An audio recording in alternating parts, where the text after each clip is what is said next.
Very pleased to be chatting with the general manager of the Mitchell Hawks and a great friend of CKNX Junior Hockey. Of course, you know this guy, Scott Bridge. Bridgie, how are you? How's your summer been? Hey Ryan, really appreciate you having me on. Summer's been going well. We're looking forward to hockey season though, and it's been a busy summer getting ready for the fall. Yeah, you guys have been busy. You've been very active on social media, a lot of new partnerships coming in, new signings, of course, and we'll dig into all that and more. But first, let's look quickly back on last season and a great regular season again for a very competitive Mitchell Hawks club. Second place in the division with 57 points. 41 goal differential, the best defense in the league, just 101 goals allowed for the Mitchell Hawks. But the defense of the championship came up a little short. However, a very impressive season by that group. How do you reflect back on last year and your first year in the GM chair, Scott? It was a big learning curve, obviously, and learned a lot through about the organization last year and the vision that they had for last year and also the future too as well. So last year we were very much so a veteranized defensive core, and this year we are very veteranized as well on the back end with a lot of returning defensemen coming back, and our starting goaltender, which you touched on, being the best in the goals against average department in our division, North Pollock. So we take a lot of pride in that, and we hopefully this year we'll take a lot of pride in keeping the goals against down as well. We've got a very competitive division. It's anybody's game any given night. Doesn't matter who you're playing. You can keep the puck out of your net, score 3 or 4 goals, and hopefully you can win yourself a hockey game. So we look to stand our ground with being a good defensive team this year again. And we were very proud of that last year. Josh Jacklin on the back end did a tremendous job for us in net. He'll be back again this year between the pipes. So we're really hoping that as the group back there is very well familiar with one another, that it will just roll over to being another successful year for us. Yeah, Josh Jacklin, you mentioned, jumping ahead, looking at your goaltending. Great to confirm that he's going to be back. He had 14 wins for you last year. He had a 256 goals against average, a 927 save percentage, extremely solid. 3 shutouts. He played over 1,600 minutes. That's a horse, and that's great news for the Mitchell Hawks that he is going to return. Let's look at some of the rest of the roster here. Obviously, last year, led by a guy that was a favorite of everybody, Mark Cassidy, 41 points. He led the team, 19 goals. Obviously moving into this season, Scott, like anybody, that junior hockey, guys age out, guys move on for different reasons. Who are some players that will not be returning to the fold this year that you're going to miss? Yeah, obviously, Castman Mark Cassidy won't be back, our captain, and you're right, fan favorite. He was a great leader for us last year, and he will be missed. Guys like that just don't come around too often. When they do, you want to hang on to them tight and make sure that they're kicking around. So I'm sure we'll see him around the rink, but he will be missed. Tyson Hall aged out as well. He won't be back. Braden Burdette, overager last year. And as well as Charlie Rankin rounds out our 4 OAs last year that won't be coming back. We did have a few OAs that could have potentially come back this year, but just because of work commitments, living commitments, school commitments, a few guys won't be back. Jared Lasouter won't be back. He took on a job with the city of Stratford last year and did find it kind of demanding with the schedule. So I did have a conversation with him this year to see if he wanted me to trade him somewhere else, and he just said he's going to hang him up. So he won't be back. Aiden McMahon won't be back. He's going to be going to school up north.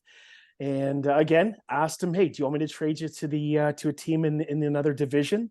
And he's actually going to be playing college hockey this year. So I don't think he'll be back in the PJHL, but willing to have those conversations if they come up. And Nolan Gagne, Really appreciate the last couple of years of service that he gave the Mitchell Hawks, and we ended up moving him in the Ethan Pierce deal to bring Piercy over to Mitchell, and so Godrich has his rights now, and so yeah, it's just it got some moving pieces there with some guys that won't be back. Obviously, Bradley Beauville, we moved him to Fergus, so he could have more of a starting role. Now he's going to be in quite the competition there, that crease. I don't think there's a clear-cut number one in Fergus. So, but we wanted to give Bovey the chance. Josh Jacklin, to be fair, to be clear, he's our number one starter, and we want to make that known to Josh too as well. So giving Bovey the chance in Fergus. So he won't be back this year. And then Caleb Musselman, we just moved him to North Middlesex. He came to me last week and took an extra accounting course in school in London. And again, schedules just become so demanding when you get to be 19, 20. So honor the kid's wishes is what I'm all about. And he had a wish to be moved to North Mid, and so that's what we were able to accomplish just late last week. So Isaac Sturgeon as well. He was going to be an OA this year. He lives over in London, so we ended up making a trade with the Lucan Irish to make sure that he gets full-time ice this year as an overager. So I wish him nothing but success. Isaac was a lot of fun last year. Great dressing room guy, great team morale guy, and you could definitely tell when he was around in those. If he was late getting to the rink, you definitely knew it too, because he definitely made it known when he arrived. He's just a great guy all around, easy to talk to, and definitely ambitious when he's at the rink. Well, obviously a lot of heavy lifting for you to do, Scott. And like I mentioned, I know that you guys were very active this off season. We already know what's going on in your blue paint. Great to have Josh Jacklin back. Yes, you're going to miss a lot of those key contributions from some of those guys, including Captain Mark Cassidy, who you know was one of our favorites in the broadcast booth, the magic mustache himself, as we referred to him. He was such a nice kid too to interact with. Looking at your forward core, though, in terms of guys who are going to return or new additions, I didn't hear you mention the name Andrew Geispers, your leading goal scorer last year. He had 20 goals, second on your team in points behind only Captain Cassidy with 38. Is it safe to say that he is going to return and lead your offense? Yeah. Andy's going to be back this year. And we are very thrilled, very excited to have him back. He is one guy that was definitely on our radar all summer. And he's another one that comes in from London, family in Ilderton too as well. So there are some centers in between where he lives and where he went to school. So we definitely had those conversations with him in our exit interviews, and really made it known to him that we wanted him to come back. So he'll be wearing a letter this year. He'll be an assistant captain with us, and very well deserved. He might not be the most vocal guy, but he leads by example, and he showed that night in and night out. Like I said, you're not going to get a lot. He's not going to say a whole lot, but man, if he wants to go out and change a game, then he'll go out and give it 110% to try to change the mood on the bench. So he's one guy that we're very excited to have back. Obviously, last year you had two pretty good rookies up front in Jonathan Tenhag and Hayden Hessel, both with 16 points, identical stat lines, 8 goals, 8 helpers. I'm sure they're going to factor in, and obviously with some ice time opening up, be guys that are counted on to take a step forward in pairing with those two young guys. And you can kind of talk about each of them if you like, but in pairing with them, who else is going to return, and who else have you added to the roster that fans should get excited about, Scotty? Obviously Johnny Tenhag, Hayden Hessel, both are going to be coming back this year. Talbot Geiger, he'll be coming in for his sophomore season, as well as Dawson Dietz, both Mitchell boys that third, fourth line guys last year, but we really relied heavily on Talbot and Dietzy in the defensive zone to cover the defensive zone first. So I'm sure they would have liked to put up more production last year, but that's really not what their job entitled. So this year, I think they'll both take a step in the right direction when it comes to offense. DC's already got a couple goals in the preseason here, and both look a lot stronger than they did last year, and they're both healthy, ready to go. One guy that I forgot to mention, Ben Tenhag, we brought in with a trade from the Mount Forest Patriots, Jonathan Tenhag's older brother.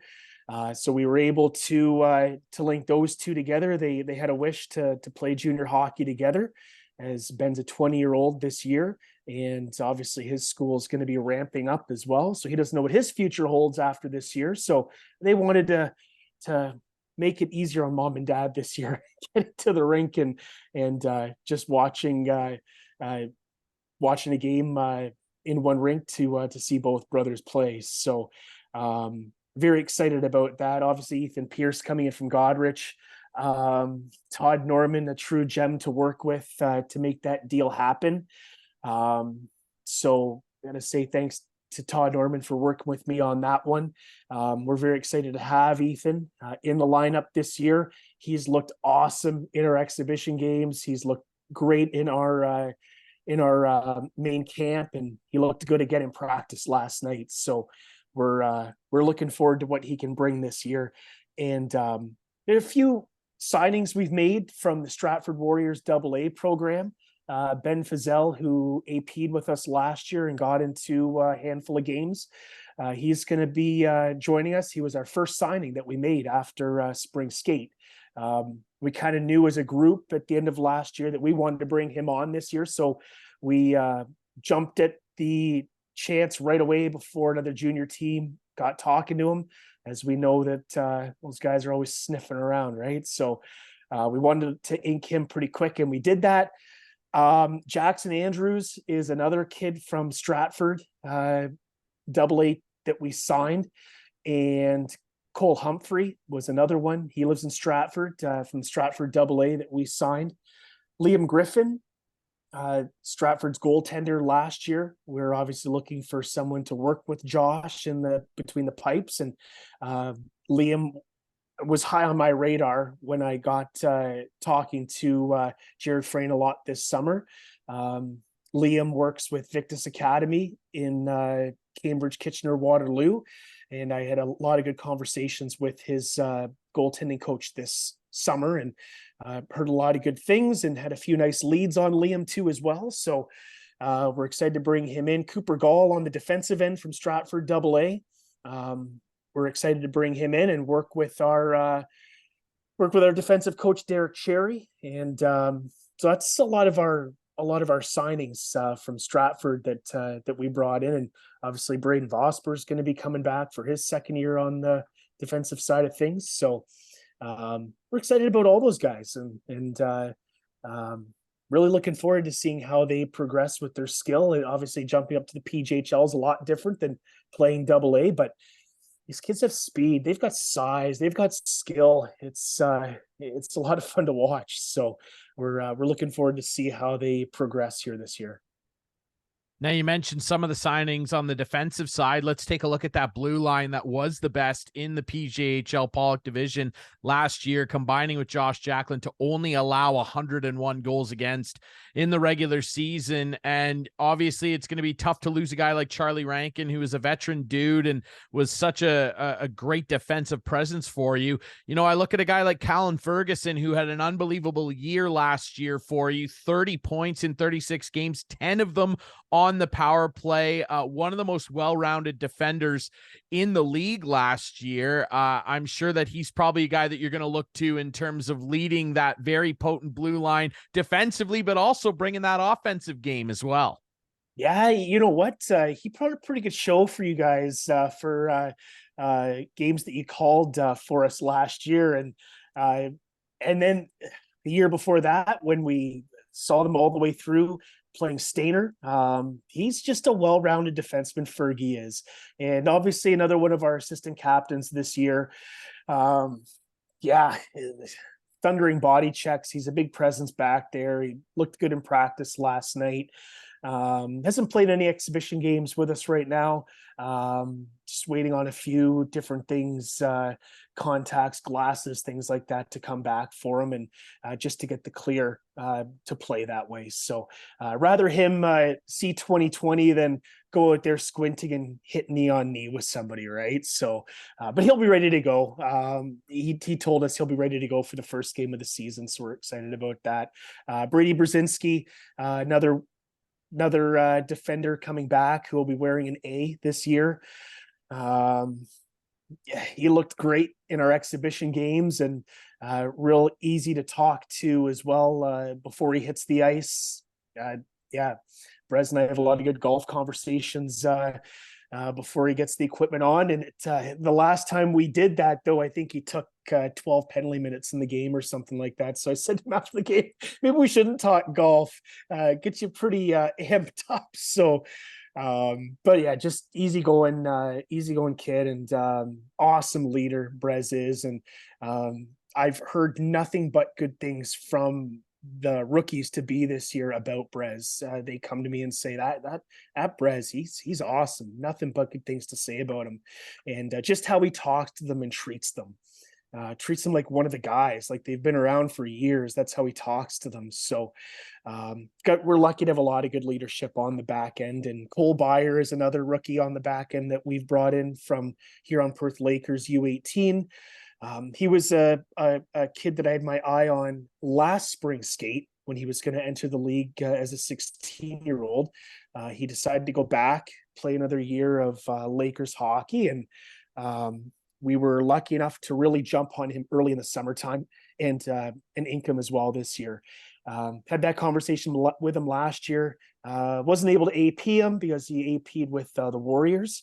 So we're hoping that this year we can hopefully get that AP card going for him with Stratford again. But we'll have that conversation at a later date. And Carter Coates on the back end too as well. We made the trade with the Listowel Cyclones to bring him in, and he's looked great in our exhibition games as well. Nice hard shot, sees the ice well. Junior B hockey is a lot different than Junior C, and you can see that in his game. It's not one thing we're really gonna get worried about or talk to him about. We're just gonna have to let him get used to the style of play in the PJHL. The GOJHL guys coming at you a little faster, a little harder hits when you get rid of the puck, and it's going to take them a little while to get used to. Hey, you're going to have a little bit of an extra second, Carter. You're going to be just fine. So he's good defenseman who we're very happy to have, and expecting good things out of him this year. He's got these 2004 borns, so hopefully we can get 3 years out of him here, and get him used to our back end, because guys he's never played with before, and obviously a structure that in Mitchell's going to be different than Listowel. So it's going to take him a little bit of time to get used to things. And then Carter Musselman, Muzz, he'll be back too as well on the defensive side of things. He's been with Mitchell for the last 2 years. This will be his third year, and he's a guy that we can rely on to go forward if we even need to from the back end. So we hope we don't need to throw him forward, but he's a very versatile guy that can play forward or defense. And Cooper Gall obviously can do that too as well. He was a forward up until last year. So a couple guys we can move forward if we need, but guys that we definitely want to rely on the back end. Yeah, that's a pretty stacked blue line. It sounds like, again, for the Mitchell Hawks there, Bridgie. And I mean, obviously, you talk about Brzezinski and his leadership. 11 of his 18 points were on the power play. So not only can he play well defensively, but on special teams, he makes a big impact. And Callum Ferguson, he actually led the Mitchell Hawks in game-winning goals. He had 5 of them from the back end last year. So a very well-rounded blue line, and adding a guy like Coates with those rookie players you mentioned is going to make a big difference as well. Bridgie, I never like to ask people, what their expectations are in terms of stats or where you want to finish. But obviously, after a second place finish last year, you set the bar really, really high for everybody else defensively. What's your outlook for this year? What would constitute a successful season in your mind for this Mitchell Hawks group? We actually had that conversation, myself and the coaching staff the other night, and realistically, we'd like to finish it in the top 3. Like I mentioned earlier on in our conversation, we have a very tough division. And also other players, they see that when they come from other divisions to play in Mitchell, they're like, wow, it's a little faster in this division. It's a little bit harder hitting in this division. It's a lot more tighter games, low scoring games. They're used to coming from 8-6, 7-5 games, maybe a fight and a couple penalties. Well, you're going to see maybe a fight, a couple penalties every period and a half, right? In our division, not every night with the fights, but you know what I'm getting at. So top 3, we'd be very happy with that. I'm not going to sit here and say, we're not happy not finishing in first place, because we know who our competitors are out there. We know who they have, and we know what they're made of. So we just have to be in every game. We have to give ourselves a chance to stay in every game, and we should finish in the top 3. If we don't finish in the top 3 and we finish in 4th, then we'll kind of look back and see what we can change to make sure that we're successful in the playoffs, right? Anything can happen. So other thing we want to look at finishing the top 3 is making sure that we finish dead last in penalty minutes for this year. We were doing a great job last year in that department, and penalties, dumb penalties, actually took us out of a lot of close hockey games where we had an opportunity to come through with the W, and we found ourselves in the box, and power play goals against didn't help us out. It really let us down. So we want to make sure that we steer away from that with a fresh chapter this year and stay out of the box the best that we can. We know that penalties are going to happen. It's just the nature of the beast. We just can't let that get us down or kick ourselves when we're down when it comes to that. So we got a captain this year, Callum McMahon, who I think is going to be a great leader when it comes to voicing his opinion in the dressing room and talking to the guys on the bench. Penalty happens against us. The one thing that I've talked to the coaching staff on is let's just keep that bench quiet. Let's just make sure we keep our opinions to ourselves. The refs, they see enough of us in the year, right? So we don't want any ill feelings with them. And if we can just keep our opinions to ourselves, keep the bench quiet, go about our business, kill the penalty off, make sure we take momentum after that, then I think we should be successful that way. I agree. I think McMahon, I was just going to ask you who is going to wear that C, and you've told us, and I think that that's a great choice. He is a Mitchell Hawk through and through. You mentioned that bench, obviously some shakeup on the bench over the offseason. Of course, it's never easy to replace Louis the Legend. He will not be returning, and obviously Holden Lansing moving up. He's gonna be on the bench of the Listowel Cyclones, a club near and dear to him. So tell us about some of the shifting on that bench in terms of your coaching staff, because there are some returning guys as well. Yep. Kenny Jacklin, who was our assistant coach last year, he was running the lines a lot. He's our head coach now this year. Josh and I had that conversation with him. Right around the end of the season, but mostly during exit interview time. And he jumped at the chance right away. And who nobody better to take the helm than him. He's been with the team through the championship, and also through the little bit of the rebuild there last year. So Kenny and I we work well together. It seems like we're always on the same page, and we both like to make sure that we're on the same page too as well. And always in constant communication. So Kenny's one guy that I'm excited to have on the bench. He holds his head up high. He speaks confidently during practice, and I think that replacing a guy like Louis is never going to be easy, right? Louis is a legend, and Kenny's got a lot of years of experience too as well, and gave up a lot of minor hockey to work full time with Mitchell. So that we're very thankful for. You mentioned it, Holden Landstick not coming back. He is with Listowel Cyclones this year, and Ben Nelson won't be returning either from the defensive side of things. Life again, it comes at you fast, and things change. And Ben's living in London, and got a fiance. He's going to be getting married in the near future. So and I think secretly he wants to get back. Maybe playing some competitive hockey himself as he's a goalie. So, so those guys not coming back. And so Daryl O'Connell, he'll be coming back to the Mitchell bench. He was with the Mitchell Hawks before COVID, and was the head coach. So he'll be assistant coach. And then Derek Cherry, who played for the Mitchell Hawks way back in the day, about 30 years ago. It's going to be on the defensive side of things, coaching the defense this year. So the two guys we brought in have Mitchell Hawks history. They're used to that dressing room. They're used to the history, and they've got a lot of fond memories of being a Mitchell Hawk and working with them. So they know the plan that Kenny and I have set out to hopefully succeed with this year, and they're all on board. Awesome stuff, man. Well, I know that Kenny, who is a beauty, he's a great guy to run into at the rink, and the two new additions, they're going to do a great job. Like I said, a busy off season for you. It sounds like you've plugged a lot of holes and filled out what looks to be a very competitive lineup, Bridgie, and none of us are surprised, man. You did a great job in your first year. We expect nothing less in your second year as GM of the Mitchell Hawks. We really appreciate you doing this, my friend. I can't wait to run into you at the rink.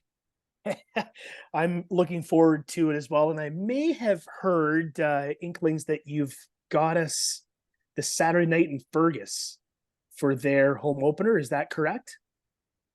There is a rumor that we might be doing that. It's still getting worked out. We're ironing out the details. So yeah, we're but whether we're there or not, we're going to be paying a lot of attention to the Mitchell Hawks this year. Don't you worry, my friend. There'll be ample opportunity for us to talk about our much maligned Toronto Blue Jays. I know it. They've been tough to watch recently. Very just tough a little, watch. just a little. You try to look at the positive side of things, right? So yeah, I appreciate that, Ryan. Yeah, I'm looking forward to seeing you guys at the rink too. You guys have always been great to us, and I appreciate working with you and Steve for a lot of years. You guys are true professionals through and through, and just can't say thank you enough for everything you do.